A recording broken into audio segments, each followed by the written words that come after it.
পাকা কাঁচা করমচা দিয়ে চাটনি রান্না করব। আগে করমচাগুলোর কেটে দানা বের করে নিতে হবে।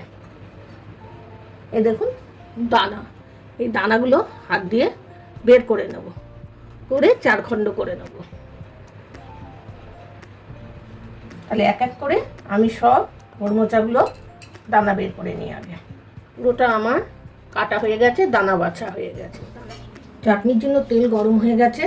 চাটনি যেহেতু 5 ফোড়ন সম্বরা দিতেই হবে, আর একটা লঙ্কা দিয়ে দিলাম। এটা ফ্রাই হোক। ফ্রাই আমার হয়ে গেছে।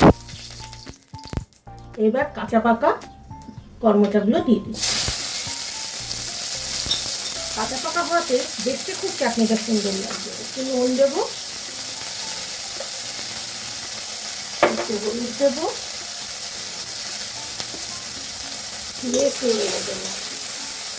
তারপরে এই লঙ্কাটা আবার ফেলে দেবো যাতে ঝাল না হয়। এটাকে একটু জল দিয়ে সিদ্ধ করে নেবো।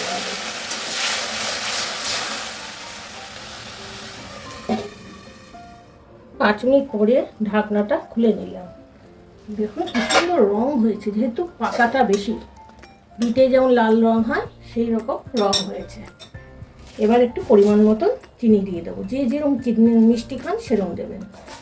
চাটনি মানে একটু মিষ্টি লাগবেই। 4 চামচ দিয়ে দিচ্ছি। এবার নেড়ে আবার ঢেকে দেবো চিনিটা গলার জন্য। 5 মিনিট পরে ঢাকনাটা খুলে দেখলাম আমার চাটনি রেডি। কিন্তু একটু জিনিস দেওয়ার বাকি আছে। এই গুঁড়োটা চাটনিতে, চাটনি নামানোর আগে দিয়ে দেবো। এই গুঁড়োটার মধ্যে একটা ঘরে কড়াই থাকে, জিরে, মৌরি, শুকনো লঙ্কা গুঁড়ো করে রাখা থাকে। এইটুকু একটু দিয়ে ছড়িয়ে নামিয়ে দেবো। আপনারা আপনাদের চাটনি অনুযায়ী যত টাকা লাগবে ততটাই দেবেন।